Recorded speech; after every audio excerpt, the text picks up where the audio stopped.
কালকে সন্ধ্যাবেলা বাপের বাড়ি থেকে ঘরে চলে এসেছিলাম, আর রাতের বেলা শুধু ভাত রান্না করেছি। বাজার থেকে চিকেনের তরকারি এনেছিল, তো সেটাই সবাই খাওয়া দাওয়া করা হয়েছে।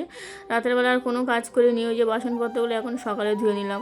আর সকালবেলা উঠেছি অনেক আগে, উঠে আগে ঘরটা পরিষ্কার করে নিয়েছি। দুদিন ঘর মোছা হয়নি, তো ঘরে অনেকটা ধুলো পড়ে গেছিলো, তো ঘরটা ঝেড়ে মুছে নিয়েছি। ওর বাবা বলেছিল বাজারে যাবে, তো বাজারে আর যায়নি, ওই জন্য সয়াবিনের তরকারিটা করে নিচ্ছি। আর বাপের বাড়ি যাওয়ার আগে তো ফ্রিজে যা ছিল মাছ, তো সেটাই খাওয়া হয়েছিল, আর ওই জন্য কোনো বাজার হাট করেনি। তো যাই হোক, এদিকে এই যে সয়াবিনের তরকারিটা বসিয়ে দিয়েছি, আর কচুর ডাঁটা তো কিছুটা কেটে নিচ্ছি। সবাই তো খাবে না, তো আমি খাবো, ওই জন্য অল্প করেই কেটে নিলাম। ভেবেছিলাম কচুর ডাঁটা কাটতে গেলে হাত চুলকাবে, কিন্তু একদম হাত চুলকায়নি। মেয়ে তো খাবে না সয়াবিনের তরকারি, তো লবণ দিয়ে আর এই যে দুটো ডিম এখন দুটো মেয়ের জন্য ভেজে নিয়েছি।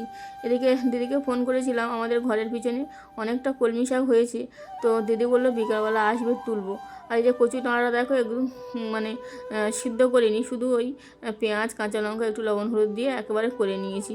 আর রান্নাঘরটা এখন পরিষ্কার করে নিচ্ছে, আগে সার্ফ দিয়ে মুছে নিয়েছি, এখন এই যে মানে ভিজে কাপড় দিয়ে মুছে নিলাম। বিকালবেলা এখন 4টে বাজে, দিদি এসছে ওই গলি দিয়ে।